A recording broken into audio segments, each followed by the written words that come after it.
the glob! There's a hungry monster stalking Riverdale, and it's eating everything in sight, with Archie as the main course. Beware the glob! So it's another Dilton causes a disaster episode. Got to wonder why they keep letting him work at the school at night. So after Dilton leaves a growth serum in the school's fridge, which seems odd that the science department doesn't have their own place for possibly hazardous materials, the serum ends up interacting with tapioca pudding and making it come alive and start eating everything. Why exactly is never really explained, but I guess when you start giving motivations to a blob of nothing, then you've gone a little insane.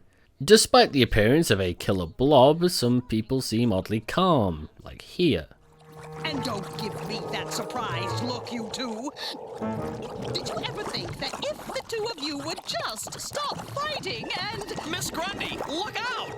Ah! See here, I don't know what you are or what you think you're doing, but this is a place of higher learning. And later here, but I guess that's because more voices would mean more actors, which would require more money or more effort. Plans to capture, contain, or eat the blob go disastrously until it's down to Archie, Dilton, Reggie, and Pops to save the day. But of course, how can they stop the creature? Well, luckily Dilton is able to whip up a serum to destroy it, but they've no way to distribute it. But luckily Reggie's uncle has a crop duster plane. But then, where could they find a pilot to fly the crop duster plane? Well, luckily, and you see where I'm going here, Pops just happens to know how to fly, thereby saving Riverdale from the mad science of Dilton once again. Now, as you might be able to tell, this episode pulls a lot out of its ass at the last second, because plot-wise they'd written themselves into a corner. Which begs the question of why they didn't try to fix that instead of just running with it.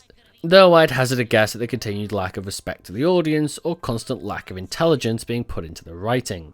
With both the setup and the payoff being so contrived, it brings down what could have been a good episode, because, hell, this is one of the few times we see people in the school other than the gang.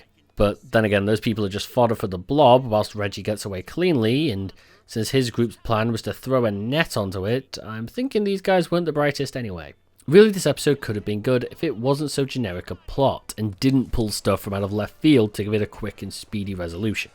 But all this episode did was consume and sit at its spot of number 17.